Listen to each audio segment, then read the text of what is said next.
मुख्यमंत्री माझी लाडकी बहीण योजनेमधील बाकी राहिलेल्या महिलांना, ज्या महिलांची KYC झालीच नाही आहे किंवा मग त्यांच्याकडून KYC करताच आली नाही त्यांना, तर अशा महिलांना खूप मोठी आनंदाची बातमी आजच्या व्हिडिओमध्ये मी सांगणार आहे। बघा, उरलेल्या ज्या बहिणी आहेत त्यांना KYC एडिट करण्याचं आता ऑप्शन मिळणार आहे, येणार आहे। आता तुम्ही बघू शकता, ज्या बहिणी KYC करताना पर्याय निवडताना त्यांनी चुकीचा पर्याय निवडल्यामुळे त्यांची जी काही KYC होती ती चुकलेली होती आणि अशाचमुळे या KYC पासून वंचित राहिलेल्या महिला ज्या आहे यांची संख्या फार मोठी झाली होती आणि जवळपास 50 ते 60 लाख महिलांची KYC राहून गेलेली होती किंवा चुकलेली होती।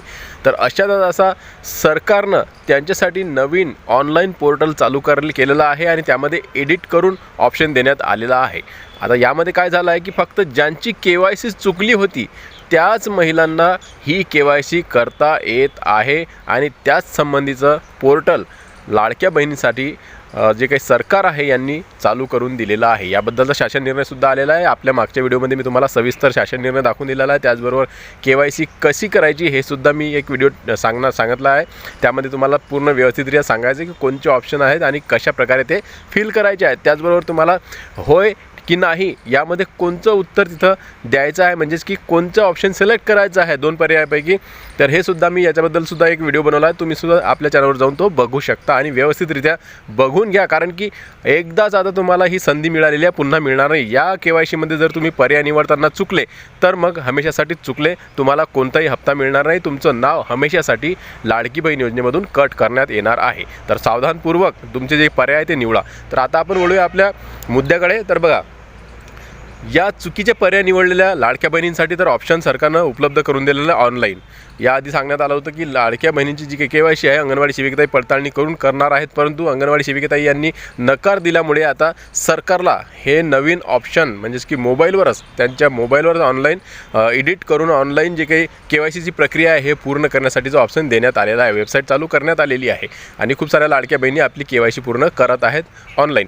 तर याबद्दलचे सर्व व्हिडिओ आपण आपल्या चॅनलवर टाकलेले आहेत, कारण की मुदतवाढ मिळणार की नाही मिळणार ही शंका होती आधी। 31 डिसेंबर 2025ला ज्यावेळेस मुदत संपली होती, तर त्यावेळेसपासूनच लाडक्या बहिणींची, खूप साऱ्या लाडक्या बहिणींची की KYC बाकी होती, त्या संभ्रमात होत्या आणि त्यांच्या जीवात धाकधूक चालू होती की का आपल्याला आता संधी मिळणार की नाही मिळणार। तर आपण आपल्या चॅनलच्या माध्यमातून छोटीशी मोहीम चालू केली होती आणि सर्वांना सांगितलं होतं की घाबरू नका, टेन्शन घेऊ नका, आपल्याला मुदतवाढ ही द्यावीच लागणार आहे, कारण की सरकारची चूक होती त्यामध्ये। आणि त्या व्हिडिओजमध्ये आपण स्पष्टता सांगितलेलं आहे की सरकारनं चुकीनं जे काही प्रश्न विचारले होते ते एकदम सरळ न विचारता घुमून फिरून विचारले होते आणि त्यांची वेबसाईट चालत नव्हती व्यवस्थित, त्याचबरोबर OTP व्यवस्थित येत नव्हता आणि म्हणून हे सरकारच्या चुकी आहेत, लाडक्या बहिणींच्या नाहीत आणि म्हणून सरकारला मुदतवाढ द्यावीच लागणार आहे आणि तशाच प्रकारे मुदतवाढसुद्धा सरकारनं दिलेली आहे। एक झाला हा मुद्दा। आपला दुसरी गोष्ट एक की आपल्याला मुदतवाढ तर दिली, कधी दिली? 31 मार्च 2026 पर्यंत। आणि दुसरी गोष्ट म्हणजे ऑनलाईनची आपली मागणी होती की लाडक्या बहिणींना वाटत होतं की अंगणवाडी सेविकाताई यांच्याकडून आपल्याला जी काही पडताळणी आहे हे न करता ऑनलाईनच आपल्या मोबाईलवरून आपल्याला KYC करता यावी, अशा प्रकारे त्यांची मागणी होती की ऑनलाईन ही पोर्टल चालू करण्यात यावं। तर त्याचप्रमाणे आपण व्हिडिओ बनवलेसुद्धा होते की आपल्याला जी काही मागणी आहे लाडक्या बहिणींची, तुम्हाला स्पष्ट त्या व्हिडिओमध्ये सांगितलं होतं की तुमच्यासाठी ऑनलाईन मोबाईलवरच तुमची KYC होणार आहे, सरकार लवकरच याबाबत निर्णय घेणार आहे, असं स्पष्ट मी आपल्या व्हिडिओमध्ये सांगितलेलं आहे। तुम्ही जर ते व्हिडिओ बघितले नसाल तर आपले जाऊन लाडक्या बहिणींसंबंधीचे सर्व व्हिडिओ तुम्ही बघू शकता, त्यामध्ये मी काय काय सांगितलं तुम्ही ते बघू शकता, कारण की आपण अगोदरच स्पष्ट सांगत असतो की तुम्हाला नेमकं मुदतवाढ मिळणार की नाही मिळणार किंवा मग आपल्याला ऑनलाईन मोबाईलवरून KYC करता येणार की नाही करता, अशा प्रकारचे सर्व व्हिडिओ आपण आपल्या चॅनलवर टाकलेले आहेत। तर आता आपला हा मुद्दा आजचा आहे की उरलेल्या बाकीच्या ज्या काही लाडक्या बहिणी आहेत, ज्या बिचाऱ्या अजूनही त्रस्त आहेत, त्यांच्या मनात सुद्धा धाकधूक चालू आहे, कारण की ऑनलाईन KYC करण्यासाठी फक्त ज्यांची KYC चुकलेली आहे त्यांनाच ऑप्शन मिळालेला आहे। इतर ज्या बहिणी ज्यांची KYC झालीच नाही आहे त्या बहिणी ज्यावेळेस यामध्ये KYC करताना पाहू इच्छितात तर त्यांना एरर दाखवत आहे किंवा मग त्यांना त्रुटी दाखवत आहे, त्यांचं जे काही आधार कार्ड संबंधीचं जे काही आधार कार्ड नंबर आहे हे ॲक्सेप्टच करत नाही आहे, म्हणजेच की ते पोर्टल चालतच नाही आहे, त्यामध्ये एरर दाखवत आहे।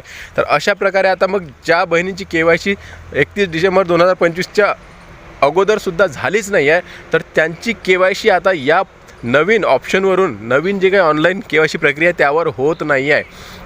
फक्त हे जे ऑप्शन दिलेलं आहे हे ज्यांची केवायसी चुकलेली आहे त्यांच्यासाठी दिलेलं आहे, कारण की ज्यांची केवायसी चुकली आहे त्यांची नावं सरकारकडे आहेत आणि त्यांच्या नावाप्रमाणेच इथं हे जे ऑप्शन आहे हे एडिट होत आहे. मग आता यांनी काय करावं, ज्यांची केवायसीच झाली नाही आहे त्यांनी काय करावं? कारण की मला अशा खूप साऱ्या कमेंट्स येत आहेत की सर आमची केवायसीच झाली नाही आहे आणि आम्हाला यामध्ये एरर दाखवत आहे, आमची केवायसी कधी होणार, कशी होणार? तर तुम्हाला घाबरायचं नाही आहे. मी या व्हिडिओमध्ये सुद्धा अगदी ठामपणे सांगत आहे, तुमचीसुद्धा केवायसी होणार आणि ऑनलाईनच होणार. घाबरू नका. तुम्हालासुद्धा सरकार ऑनलाईन जे काही ऑप्शन आहे ते उपलब्ध करून देणार आहे लवकरच, कारण की सरकारलासुद्धा माहीत आहे की आपण फक्त एकच ऑप्शन चालू केला आहे, ज्यांची केवायसी चुकलेली आहे त्यांचीच केवायसी या ऑनलाईन मोबाईलनं होणार आहे. अशा प्रकारचं ऑप्शन त्यांनी दिलेलं आहे आणि याची प्रक्रिया सुरू आहे. जे काही आणखीन यामध्ये बदल करण्याची जी काही प्रक्रिया आहे हे सुरू आहे. हे मी तुम्हाला आता एका जे काही शासन निर्णय आला होता त्यामध्येच दाखवून देतो आहे की त्यांनी नेमकं काय म्हटलं होतं. तर बघा, हाच तो शासन निर्णय आहे आणि यामध्ये सांगण्यात आलेलं आहे की मुख्यमंत्री माझी लाडकी बहीण या योजनेअंतर्गत KYC करण्याची संधी उपलब्ध करून देण्याबाबतचा हा शासन निर्णय आहे. आणि यामध्ये बघा, प्रस्तावनामध्ये सर्वात खालचा पॅराग्राफ आहे, तिथं बघा काय लिहिलेलं आहे. तथापि सदर लाभार्थ्याची जलद गतीने पडताळणी करण्याकरिता ऑनलाईन KYCमध्ये पुन्हा एकदा सुधारणा करण्याची संधी देण्यात यावी अशी मागणी योजनेच्या लाभार्थ्यांकडून व क्षेत्रीय कार्यालयाकडून होत आहे. त्या अनुषंगाने ऑनलाईन KYCमध्ये पुन्हा एकदा सुधारणा करण्याची संधी उपलब्ध करून देण्याची बाब शासनाच्या विचाराधीन आहे. काय म्हटलं त्यांनी? विचाराधीन आहे. ऑनलाईन KYCमध्ये पुन्हा एकदा सुधारणा करण्याची संधी उपलब्ध करून देण्याची बाब शासनाच्या विचाराधीन आहे. अजूनही विचाराधीन आहे आणि याबद्दल त्यांनी एक महत्त्वपूर्ण निर्णय दिलेला आहे, शासन निर्णय, की ज्यांची KYC चुकलेली आहे त्यांच्यासाठी आता 31/3/2026 पर्यंत जी संधी उपलब्ध करून देण्यात आलेली आहे. आणि त्याबद्दलच या पोर्टलवर एडिट ऑप्शन आलेला आहे. म्हणजेच की ज्यांची KYC चुकलेली आहे त्यांचीच KYC सध्या सुरू आहे आणि यामध्ये पुढे आणखीनही बदल करून किंवा ऑप्शन दिल्या जाणार आहे. आणि ज्यांची KYC राहून गेलेली आहे, ज्यांची KYC झाली नाही आहे त्यांनासुद्धा यामध्ये संधी मिळणार आहे. आता हे कधी होणार याला अजूनही टाईम लागणार, कारण की अजूनही कोणाचंही वक्तव्य आलं नाही आहे समोर. त्याचबरोबर आदित्य तटकरे यांच्याकडून सुद्धा काही माहिती आलेली नाही आहे, शासन परिपत्रकसुद्धा आलेलं नाही आहे. परंतु ठाम विश्वास असा आहे की ही KYC चालू असताना 8 ते 15 दिवसामध्ये तुम्हाला 8 ते 15 दिवसानंतर तुम्हालासुद्धा याच्यामध्ये ऑप्शन येणार आहे. नवीन ऑप्शन बदल करून त्यामध्ये येणार आहेत आणि तुम्हालासुद्धा त्यामध्ये KYC करता येणार आहे. आणि ज्या चुकलेल्या बहिणी आहेत, ज्यांची KYC चुकली होती आधी, त्यांनासुद्धा तिथंच त्यांची KYC करता येणार आहे. ज्यांनी KYC केलीच नव्हती 31 डिसेंबर 2025 अगोदर त्यांनासुद्धा ऑप्शन मिळणार आहे. व्हिडिओ आवडल्यास लाईक करा. व्हिडिओ पुन्हा नवीन एका व्हिडिओमध्ये